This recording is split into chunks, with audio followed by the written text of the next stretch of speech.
Hi founders, welcome to Archive 2021, annual event dari teman startup dengan tema Brands Beyond Crisis yang akan mengulas trending startups dan juga brands around 2021.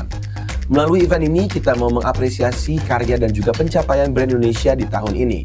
Event ini akan diselenggarakan pada tanggal 1 sampai 14 Desember yang akan diunggah di seluruh media sosial kita melalui Instagram, TikTok, YouTube, dan pastinya Noise, rumah konten audio Indonesia yang juga merupakan eksklusif audio platform untuk seluruh konten full version dari podcast Archive 2021. Selain itu, event ini juga didukung oleh Heavenly Blush, King Snack Pack, dan beberapa media partner seperti Text from Brand, yang on top, Apiari, The Finery Report, EXP JKT, Katika, Global Millennial Group, dan juga Line Indonesia. Welcome to Archive 2021. Hi founders, welcome to Archive 2021. Di episode kali ini sedikit berbeda kalau sebelumnya kita selalu ngomongin dari sudut pandang entrepreneurship atau kita ngomongin bikin startup. Kali ini tidak kalah menarik karena kita bakal ngomongin satu hal yang memang menjadi buah bibir kali ya, dan suatu kegemaran baru di 2 tahun belakang, 3 tahun belakangan terkait investasi. Dan hari ini kita sudah kedatangan Kak Ryan Duana sebagai Head of Product Marketing di Stockbit dan juga Bibit. Halo Kak. Halo. Thank you for coming, thank you for participating di Archive 2021. Oke. Sebelumnya boleh nggak Kak kita memperkenalkan dulu lah diri. Mungkin dari lo dulu, baru lo kenalin Stockbit dan Bibit. Oke. So, halo. Gue sebutnya berarti founders ya? Founders. Oke, halo founders. Apa kabar? Nama saya Ryan Duana dari Head of Product Marketing dari Stockbit and Bibit. Jadi mungkin teman-teman juga bertanya kali, apa sih bedanya antara Stockbit dan Bibit? Jadi kalau Stockbit adalah aplikasi untuk trading saham. Sedangkan kalau Bibit adalah aplikasi untuk investasi reksadana, dan dua hal itu adalah hal yang berbeda lah. Oke. Gitu kan. Jadinya makanya platformnya juga kita bedain. Oke. Gitu. Hari ini katanya Kak Ryan mau ngebocorin beberapa saham bagus, bukan begitu ya? Oh. Langsung ditembak. Langsung ditembak. Enggak. Kita sebenarnya bakal ngomongin kayak judulnya sebenarnya Democratize Capital Market Investment Indonesia. Kalau tadi di awal Kak, gue sempat ngomong kalau ngomongin investasi saham reksadana, ini suatu hal yang mungkin baru buat para Gen Z dan juga millennials. Yeah. Dan Stockbit dan Bibit hadir nih sebagai aplikasi investasi untuk millennials. Tapi kalau menurut lo sendiri tuh bagaimana sih pertumbuhannya jumlah investor? Oke. Nah, jadinya ya kalau misalnya berdasarkan data KSEI, jumlah investor sekarang di Indonesia untuk yang saham itu sekitar 3,1 juta. Oke. Dan kalau untuk reksadana itu sekitar 6,1 juta. Data ini kayaknya data berdasarkan bulan Oktober. Gitu kan, jadinya bulan lalu. Nah, jumlah ini sebenarnya tuh banyak banget, bro. Kayak apa ya bilangnya? Pertumbuhannya tuh eksponensial banget. Makanya gue ngelihatnya kita bisa punya sentimen positif sebenarnya terhadap investasi lah di pasar saham, di pasar modal seperti ini. Makanya kalau dilihat, ya pasti pertumbuhannya ke depannya akan bagus sih. Karena orang makin aware, orang makin sadar, makin banyak pemain, jadinya banyak yang mengedukasi juga kan. Nah tapi kalau tadi juga lo udah bilang nih Kak Ryan, kalau misalnya young generation ini selama pandemi bahkan ya menjadi titik balik, orang tuh butuh side income mungkin, atau keinginan baru lah, hobi baru, interest baru gitu. Tanggapannya dari Stockbit dan Bibit nih yang sudah hadir sebelum masa itu gimana sih? Justru bagus banget ya, karena semakin banyak yang orang aware sama investasi, karena investasi kan bukan konsep baru sebenarnya. Iya, betul. Kalau misalnya di negara-negara yang lebih berkembang ya orang-orangnya udah aware lah gitu kan. Tapi ya masalahnya aware sih boleh gitu kan, ya nggak ada yang ngelarang juga gitu, malahan bagus. Tapi yang perlu kita hati-hati sebenarnya adalah jangan sampai motivasinya salah. Betul. Sama caranya juga salah gitu kan. Makanya banyak banget di tahun ini kita ngelihat orang-orang tuh kayak ada yang ketipu sama investasi bodong gitu kan.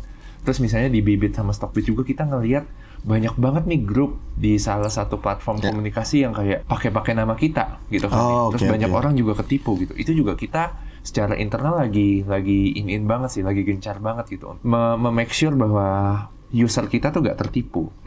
Nah, makanya gak salah gitu kan buat kita berinvestasi. Ya sah-sah aja gitu. Tapi jangan sampai caranya salah gitu. Jadinya banyak orang kan yang kayak punya mimpi bagus, punya mimpinya mulia gitu. Bikin bisnis lah gitu kan. Nyenengin orang tua, berangkatin haji gitu kan. Anything gitu kan. Tapi ya karena caranya salah gitu kan. Kadang-kadang mimpinya gak kecapai. Dan kita gak mau sih kayak gitu. Makanya kita mau membantu untuk mengedukasi gitu kan, untuk menginformasi cara yang benar kayak gimana. Karena tujuan yang salah ini mungkin juga terbentuk akhirnya dengan konten-konten yang ada kali ya kita ngomongnya.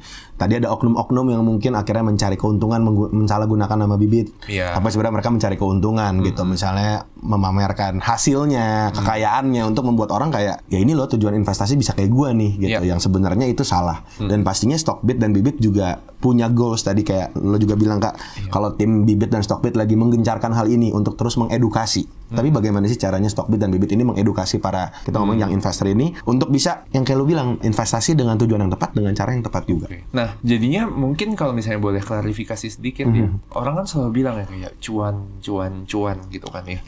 Di sini gue gak pengen bilang kalau gak boleh lo mikir cuan. Bodoh malahan kalau lo berinvestasi gak mikir cuan. Ya gak sih? Betul. Lo suka cuan kan? Suka ya, dong. Iya, gue juga suka. Semuanya juga suka cuan gitu kan. Tapi buat gue cuan itu result. Gitu kan. Cuan itu result. Jadinya ibaratnya kayak lo makan, ya kenyang itu kan result gitu.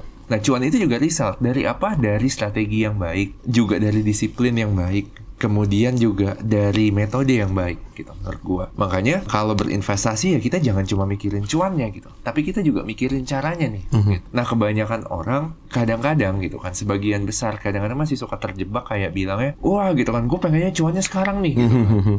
Tapi ya kadang-kadang gue juga gitu sih gitu kan ya, wajar lah ya, wajar, manusia wajar. Tapi untungnya apa ya bilangnya ya gue bekerja di environment yang tepat gitu, jadinya kayak mindset gue benar gitu. Itu sih sebenarnya yang pengen kita coba sampaikan juga gitu kan. Makanya jangan cuma nyari cuan gitu, tapi disiplin yang benar, strategi yang benar kayak gitu. Gitu. Tapi kalau kita ngomongin program, ada nggak sih program khusus selain sosial media yang memang dilakukan Bibit untuk edukasi? Contoh misalnya webinar atau apa gitu. Nah kalau untuk di Bibit sendiri, kita ada yang namanya Bibit Academy. Jadinya memang kita ada Zoom class lah sebenarnya untuk mengajarin tentang apa pentingnya reksadana segala macam. Itu juga ada beberapa yang udah kita taruh di YouTube juga kalau misalnya teman-teman pengen coba lihat. Kalau untuk Stockbit sendiri, kita karena trading saham, kita tuh baru launching kemarin yang namanya Stockbit Academy. Dimana kita tuh kebetulan head of our education kita tuh si FA gitu kan. Jadi dia tuh bisa bikin kurikulum yang baik lah gitu kan untuk orang tuh bisa lebih mengerti saham, istilah-istilah saham gitu. Kayak dulu waktu gue awal-awal main ya coba-coba gitu kan ya. Gue gak ngerti tuh apa tuh haki gitu kan. Hara, ARB gitu kan. Waduh gitu kan ya. Susah banget gitu. Tapi ya lama-lama gitu kan, karena teredukasi jadi lebih ngerti. Nah itu sebenarnya di aplikasi Stockbit sendiri, kalau teman-teman nanti mau coba lihat, mau coba explore, kita tuh ada kurikulumnya sebenarnya untuk ya belajar saham dari nol lah. Secara fundamental lah ya, secara jadi nggak cuma FOMO aja, ngeliat temen masuk, ikutan dan sebagainya ya. Iya betul. Oke.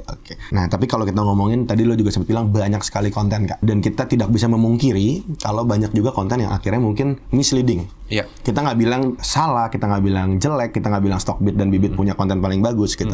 Tapi banyak konten-konten yang mungkin ngomongin personal finance, terutama investasi ini misleading lah gitu. Gimana sih mungkin tips dari lo untuk memberitahukan ke teman-teman yang mungkin dengerin, memilih konten yang mungkin sesuai lah gitu, jangan yang misleading. Mungkin gue gak bisa kasih pandangan dari kalau kurikulum atau materi ya gitu. Karena kalau misalnya itu mungkin semua punya ininya masing-masing. Semua punya ininya masing-masing gitu, dan gue bukan expertnya. Tapi menurut gue berdasarkan pengamatan pribadi dan pengalaman pribadi, yang orang suka lupa, yang namanya finance tuh selalu personal. Betul. Iya gak? Gitu kan.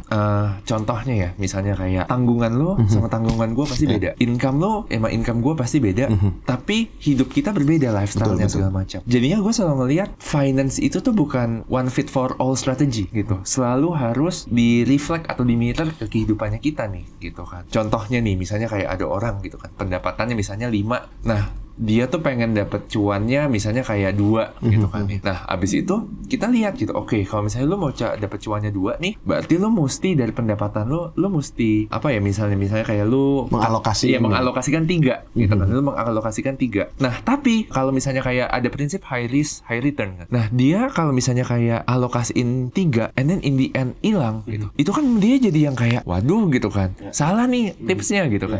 Padahal bukannya salah mungkin gitu, tapi memang strateginya itu gak tepat buat dia, kurang tepat. Nah makanya saran gue sih, satu, kalau misalnya kayak ngedenger tips gitu, jangan langsung ditelan mentah-mentah, tapi dipikir lagi gitu kan. Oh ternyata dia ngomongnya konteksnya begini, tapi kalau misalnya sama hidup gue kayaknya kurang deh gitu. Jadinya jangan gue ambil mentah-mentahnya gitu, take it with a grain of salt. Nah itu sih saran gue sebenarnya, biar kita tuh nggak ketipu gitu kan, atau nggak jatuh lah gitu kan. Karena kadang-kadang prinsipnya benar, tapi karena kita nggak wise aja untuk kita tuh menelaahnya gitu kan, untuk kita prosesnya. Makanya makanya jadinya kayak kesannya kontennya salah nih gitu kan, padahal belum tentu sih gitu. Makanya pentingnya kalau sebutan kerennya katanya Dior. Iya, Dior, do your own research. Dior dan Dior maksudnya.